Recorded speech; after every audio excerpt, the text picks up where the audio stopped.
আজিৰ পৰা মোৰ কবিতা লিখাৰ উৎস নোহোৱা হ'ল।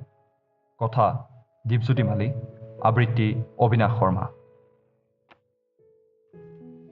তুমি আহিবা বুলিয়েই মই আজিও ৰৈ আছোঁ, সেই একেটি বাৰৰ সেই একেখন টেবুলত, য'ত আমাৰ দুখ সুখৰ ভাগ বতৰা কৰিছিলোঁ আমি।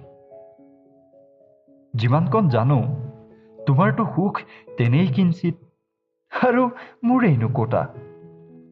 তুমি আহিবা বুলিয়েই সেই একেটি ব্ৰেণ্ডৰ দুটি গিলাচ লৈছোঁ, সন্মুখৰ আসনখন খালী ৰাখি। তুমি আহিবা বুলিয়েই ক্লান্ত হৃদয়ৰ আউলখিনি ভাঙি শান্ত কৰি ৰাখিছোঁ। কি জানিবা মিছাবোৰ পুনৰ সঁচাই হৈ যায়।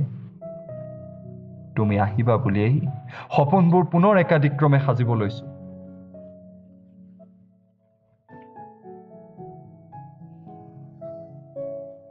তুমি আহিবা বুলিয়েই আজি দেখোঁ জোনটিৰ উপস্থিতি অনুভৱ কৰিছোঁ হৃদয়ৰ এটি কোণত।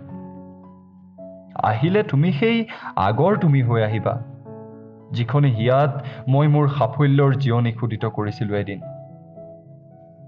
আহ, অপেক্ষাও যে কি অশান্তিকৰ। এঘোট দুঘোটকৈ তোমাৰ অপেক্ষাত মই এতিয়া নিচাগ্ৰস্ত। দেখিছোঁ সপোনবোৰে যেন স্থান সলনি কৰিছে, জোনটিও যেন ক্ৰমাৎ মেঘৰ আঁৰত লুকাইছে। হৃদয়ৰ আউলখিনি আকৌ আউলি বাউলি হৈছে।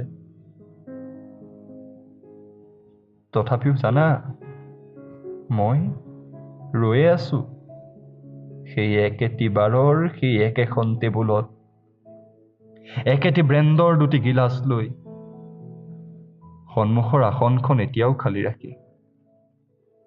তুমি আহিবা বুলি।